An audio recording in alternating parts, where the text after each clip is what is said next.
When my teen son started acting cold toward me, I thought it was just his age.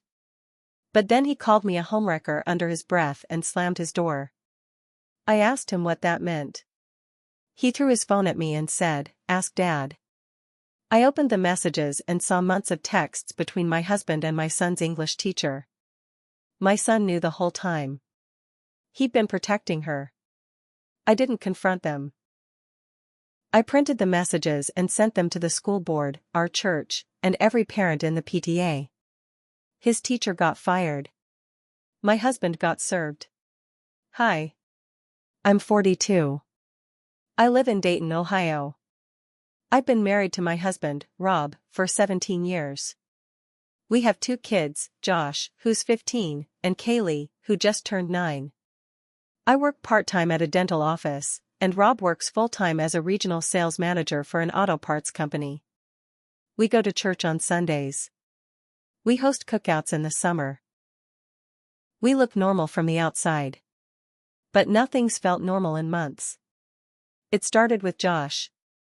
Around Christmas, he began pulling away. He wasn't the same kid anymore. He stopped sitting with us during movies. He stopped responding when I asked him how his day was. I figured it was just him being 15. You always hear about teenage boys shutting down. I tried to give him space. But things kept getting worse. In February, I asked him if he wanted to help me bake cookies for Kaylee's class. He used to love baking.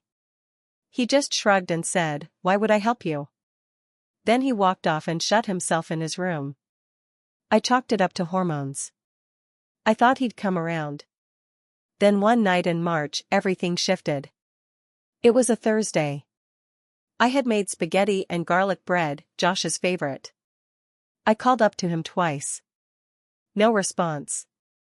I went upstairs, knocked on his door. "Dinner's ready," I said gently.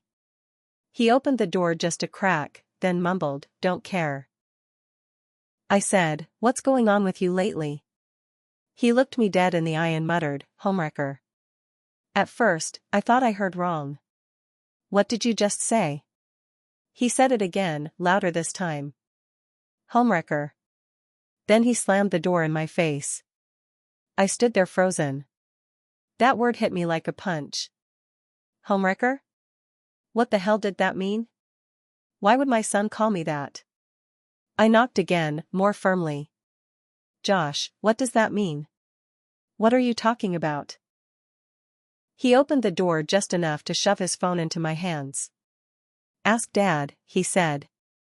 Then he shut the door again. I stood there, stunned, holding his phone. I don't usually go through his messages. But he'd thrown the phone at me like he wanted me to see something. I tapped open the screen. The last thread he had opened was a message conversation between Rob and someone saved as Miss H. It took me 2 seconds to realize Miss H was Ms. Holly Winters, Josh's English teacher. She was in her early 30s, always friendly at parent conferences. I never thought anything of her. But the messages told a whole other story. They weren't just flirty. They were full-on graphic. They went back months. Photos. Complaints about me. About our marriage. About how she couldn't wait until the divorce was final. One message from Rob said, "I told Josh already, he's not stupid. He understands." And Josh had been reading them. He knew everything. That's when my stomach dropped. My own son had been protecting her. He didn't hate me because of hormones. He hated me because he thought I was the problem.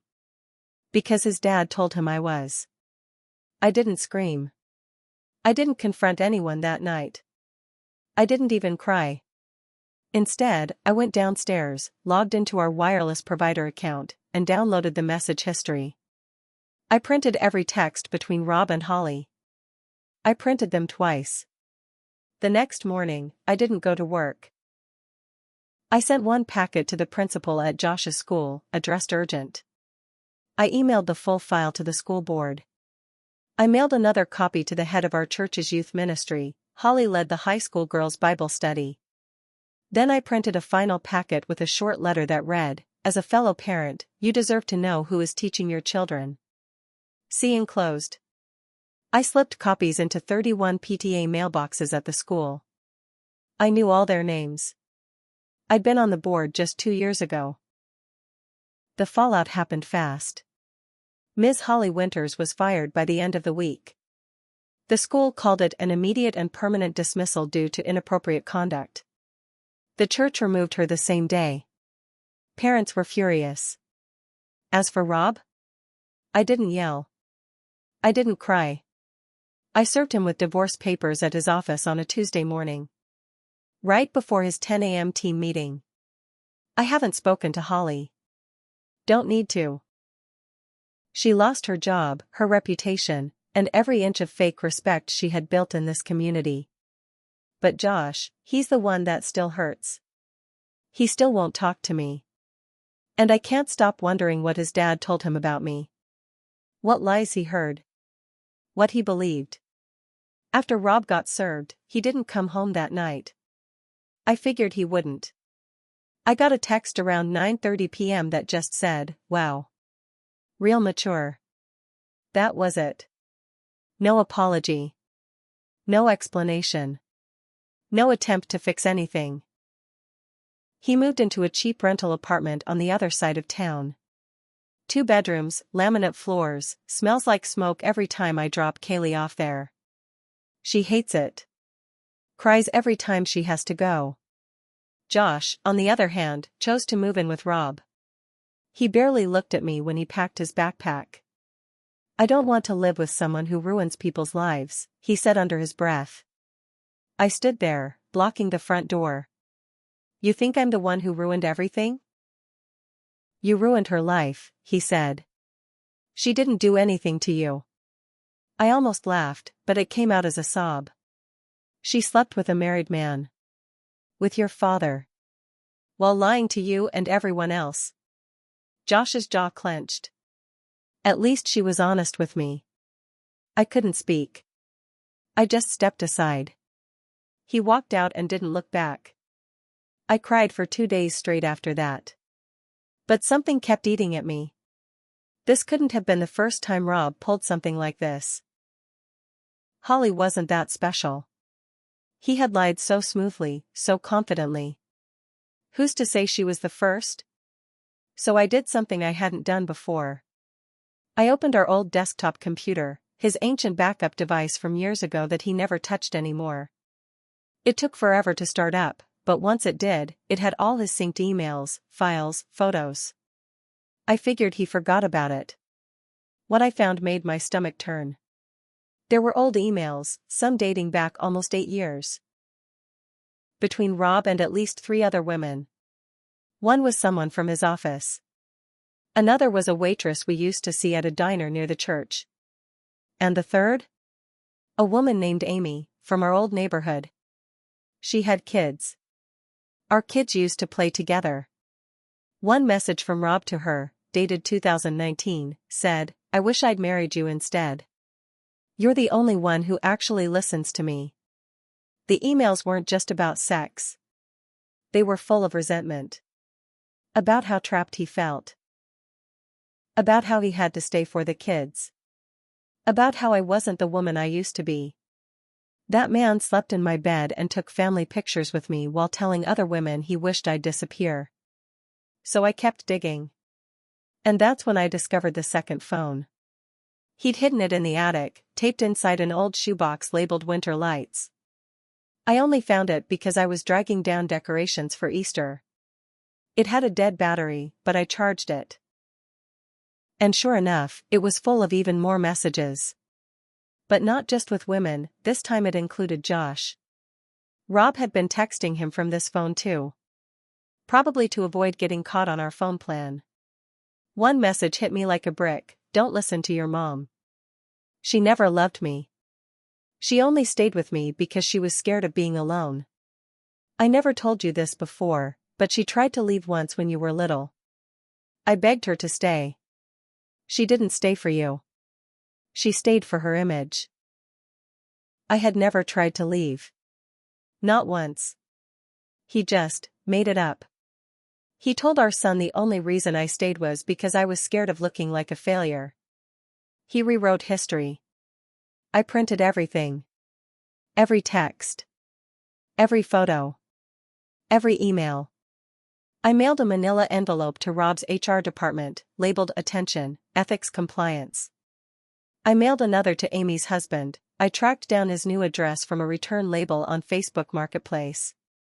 I sent the rest to Josh. I don't know if he'll read it. But he needs to know who his father really is. 3 weeks passed. I thought that was the worst of it. I thought the lies had finally run out. But I was wrong. It was a Friday evening. Kaylee was watching cartoons, and I was folding laundry in the living room when there was a knock at the door. I wasn't expecting anyone. When I opened it, a woman stood there, maybe late 30s, brown hair and a ponytail, holding a small boy's hand. The boy looked maybe 7 or 8. He had Rob's eyes. "Are you Amy?" I asked slowly. I recognized her face. She was the neighbor from our old neighborhood. The one in the old emails. She nodded. "Can we talk?" I stepped aside and let her in. Kaylee looked up, confused, but I sent her to her room with a snack. Amy sat down across from me at the kitchen table. Her son stood awkwardly behind her. "I didn't know," she said first. "Back then. I swear to God, I didn't know he was still sleeping with you. He told me you two were separated." I didn't say anything. I didn't trust myself to speak yet. "I didn't come here to fight," she said. "I came here because I think you deserve to know the whole truth. And because I need help." She pulled something out of her purse. A paternity test. I didn't need to read the name. The match was 99.99%. Rob had a son. An entire child I never knew about. "He never told you," I whispered. Amy shook her head, tears in her eyes. "No. He was around for a while. Helped with money, even showed up to a few birthday parties. But about 2 years ago, he ghosted us completely. No money. No visits. Nothing." I felt cold. My hand started shaking. He said he was trying to fix things with his wife. Said he needed to make things right for his son. For Josh. She looked up at me then. "I think he used both of us. I think he's been doing this for years." I didn't argue. She wasn't wrong. We talked for over an hour. I told her about Holly. About the teacher. The church. The texts. The burner phone. She sat there, stunned. Before she left, she asked me one thing: "Do you think he's dangerous?" I paused. "No," I said. "But I think he's worse. I think he's careful." That night, I couldn't sleep. I kept thinking about the kid. His face. Those same exact eyes Josh had at that age. And I knew what I had to do. I hired a private investigator. I gave him the phone records. The emails. The old computer files. I told him, I want to know every woman he's ever lied to. Every dollar he's hidden. Every secret. I want the full picture. He delivered in 2 weeks. Turns out, Rob had 3 separate savings accounts in his name only. One in Kentucky. One in Michigan. One in Arizona. Almost $47,000 total. Money he'd squirreled away over time, probably from commissions he never reported to me. He also found 2 more women. One in Cincinnati. One in Chicago. The one in Cincinnati had never heard of me. The one in Chicago? She thought she was his wife. He had been double-lifing for nearly a decade. I met with a lawyer the next day and handed over everything. The lawyer raised her eyebrows. "You want to go after it all?" I nodded. Every penny. Every lie. I want it all exposed. But that wasn't the end. 3 days later, I got a call from Josh's school. His principal. He had been suspended for fighting. Another student made a comment about his mom being a snitch, and Josh lost it. Split the kid's lip. Got sent home. When I picked him up, he didn't say anything. Just sat there, arms crossed, seething. I said quietly, "I didn't cause this." He didn't look at me. "You ruined everything." I pulled the car over and faced him. "Your dad lied to you." To me. To everyone. He's lied to women all across the country. He left a child behind. A brother you didn't even know you had. Josh looked at me then, really looked. His face twisted. "You're lying." "I'm not. I met him. His name is Noah. And he's your little brother." Josh's eyes filled with tears, but he turned away fast. No. He wouldn't do that. I didn't push him. I just said, "One day, you'll want the truth. And when you do, it'll be waiting for you." 3 months later, everything came to a head. Josh still lived with Rob. He wouldn't respond to my messages. I left the door open. I told him I loved him every time I dropped Kaylee off or picked her up. But he was shut down. Cold. Then one day, my lawyer called. "We have a court date." It was time to settle the divorce. Property, custody, everything. Rob thought he could walk in, charm the judge, and walk out with half. Maybe more. He had no idea what I was bringing with me. The day of court, I walked in with my lawyer, 3 thick folders in my arms. Printed emails, texts, banking records, and statements from 4 women who agreed to testify about what Rob did to them. One even flew in from Chicago. He saw me sitting there and had the nerve to smile. He leaned over to his attorney and whispered something. I watched him smirk. He thought this was just another day of outsmarting someone. But not this time. When the judge asked for opening remarks, my lawyer stood and said, "Your Honor, we intend to prove a decade-long pattern of deception, infidelity, financial misconduct, and emotional manipulation, directly affecting this woman, her children, and other families." Rob's smile twitched. His jaw tightened. Then we started presenting. One by one, the documents stacked up. Account statements from hidden banks. Screenshots of texts to multiple women. A copy of the burner phone data. Photos of him with Amy's son at birthday parties. Proof he'd stopped paying child support to her years ago. Rob went pale. Then the Chicago woman took the stand. She said, "He told me his wife died in a car accident. He even showed me a fake obituary." People gasped. Even the judge looked stunned. I turned and looked at Rob. He didn't look at me. He just stared straight ahead, hands clenched. It was the most satisfying silence I'd ever heard. The judge ruled in my favor. I kept the house. Full custody of Kaylee. Rob was ordered to pay back taxes on the hidden accounts and court-ordered child support to Amy and to me. His employer, who got a full copy of everything, fired him the following week for conduct unbecoming. He lost his job, his money, and half his reputation in a matter of days. And then came Josh. A few weeks after the ruling, I got a knock at the door. It was late, past 9 p.m. It was him. He looked thinner. His eyes were tired. He didn't say anything at first. Then he handed me an envelope. Inside was a photo of him and Noah. The little boy. Amy had set up a visit. I could tell they'd spent the afternoon at the zoo. Josh's voice cracked when he spoke. "He looks just like me." I nodded. "He does." I didn't believe it at first. But he remembered my name. He asked if I was his big brother. I felt a lump in my throat. "What did you say?" He wiped his eyes. I said, "Yeah. I am." We stood in silence for a second before he asked, "Can I come in?"